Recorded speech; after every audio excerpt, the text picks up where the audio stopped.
তখন লোকটি তাকে অবাক করে দিয়ে বলে, আমি জানি তোমার বাবার ক্যান্সার হয়েছে, আর তুমি যদি চাও তাহলে আমি তোমার বাবার ক্যান্সার ঠিক করে দিতে পারি, কিন্তু এর বদলে আমাকে কিছু দিতে হবে। এটা শুনতে পেরে জনি তখন অবাক হয়ে যায়। সে জিজ্ঞেস করে, কত টাকা দিলে তুমি আমার বাবাকে সুস্থ করে দিতে পারবে? তখন এটা শুনে লোকটি একটি কন্ট্রাক্ট পেপার বের করে আর বলে, আমার কোনো টাকা চাই না, আমি শুধু তোমার আত্মাকে চাই, আর সঠিক সময় আসলে তোমাকে আমি একটা কাজ দেব। যদি তুমি সেটা করতে পারো তাহলে তোমার আত্মাকে আমি আবারও ফিরিয়ে দেব। তুমি শুধু এই কন্ট্রাক্টে একটা সই করে দাও। জনি প্রথমে কিছুটা দ্বিধাবোধ করলেও সে সবকিছু ভুলে মজার ছলে সই করে দেয়।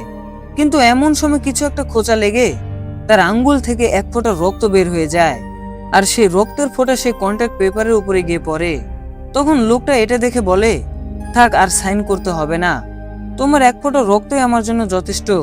ঠিক এমন সময় হঠাৎ করে জনের ঘুম ভেঙে যায়, আর তার কাছে মনে হয় যে একটু আগে যা কিছু ঘটেছে সেটা হয়তো কোনো স্বপ্ন ছিল। তবে একটু পরে তার বাবা এসে তাকে বলে, আজ হঠাৎ করে আমার শরীরটা অনেক সুস্থ মনে হচ্ছে।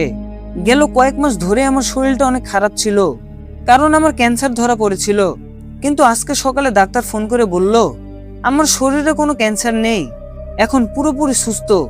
তখন এসব কথা শুনে জনি তো অবাক হয়ে যায় যে বুড়োটার কথা মতো সবকিছু ঠিক হয়ে গেছে।